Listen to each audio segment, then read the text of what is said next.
이 대한민국의 어떤 경제가 너무나 잘못된 길로 가고 있다. 그래서 사실은 우리가 시장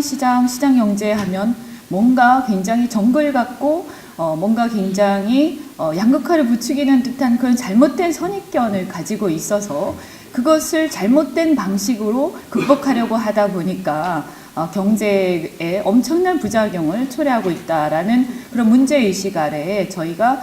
함께 연구하고 대책을 마련하자라고 해서 출범을 했습니다. 저희는 시장경제, 즉 자본주의라는 것이 제대로 운영이 된다고 한다면 그래도 현존하는 제도 중에 가장 훌륭한 체제라고 생각을 하고, 결국 뭐냐 하면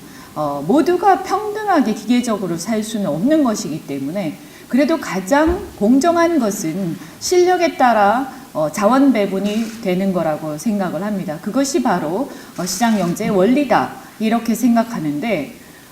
그것에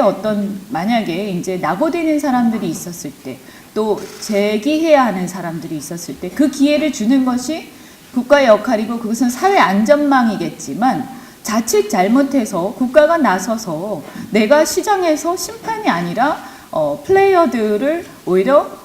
네가 더 앞서야겠으니까 너는 앞으로 가고 너는 뒤에 가야겠으니까 뒤로 가고, 이렇게 심판이 경기장에 난입을 해서 마구 공을 차대는 것이 바로 지금 시장 경제를 심각하게 침해하고 있는 그런 상황이라고 생각을 합니다. 그래서 그렇게 되었을 때 시장이 실력에 따라 자연스럽게 자원 배분을 하는 그 원리가 파괴되고, 결국은 국가 권력이 자원 배분을 억지로 하게 됨으로써 어떤 현상이 발생하냐면, 국가 권력이 결국은 최고의 시장에서의 권력자가 되려는 그런 상황이 오고 시장과 싸우게 됩니다. 그렇게 되면 결국은 이 권력의 줄서는, 그러니까 시장에서 열심히 실력을 쌓아서 성공하려고 하지 않고 열심히 노력해서 성공하려고 하지 않고 권력에 줄 서서 성공하려는 그런 구성원들이 많아지고 그 시장은 자연스럽게 도태될 수밖에 없다라고 저희는 생각하는데, 대한민국이 그런 위기에 처해 있다고 생각합니다. 더불어서 사실은 70년대의 중화학공업, 그리고 80년대의 반도체와 디스플레이를 비롯한 제2단계 주력 산업의 어떤 육성이 있었는데, 그 이후에 90년대 이후에 제대로 된 산업 전환이 전혀 이루어지지 않고 있어서 지금 대한민국은 수명이 다해가는 70년대 80년대 때 육성했던 산업을 가지고 마지막 울고 먹고 있는 중이고, 그 수명이 이제 거의 얼마 남지 않았다, 이렇게 위기감을 느끼고 있습니다. 그래서 지금은 우리가 대한민국이 그렇다면 이것을 극복해 나가기 위해서 대한민국이 그러면 이 시대에서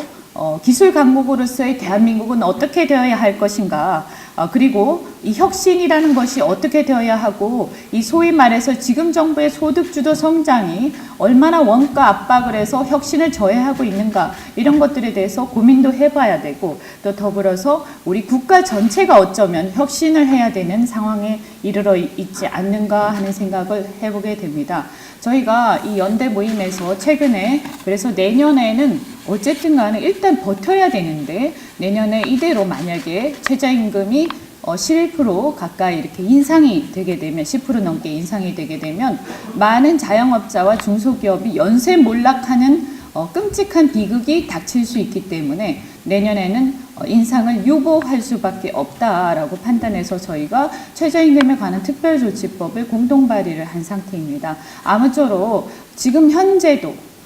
또 어제도 제가 그 대리운전 기사한테 정말 눈물을 젖은 목소리를 듣고 정말 마음이 많이 아팠는데,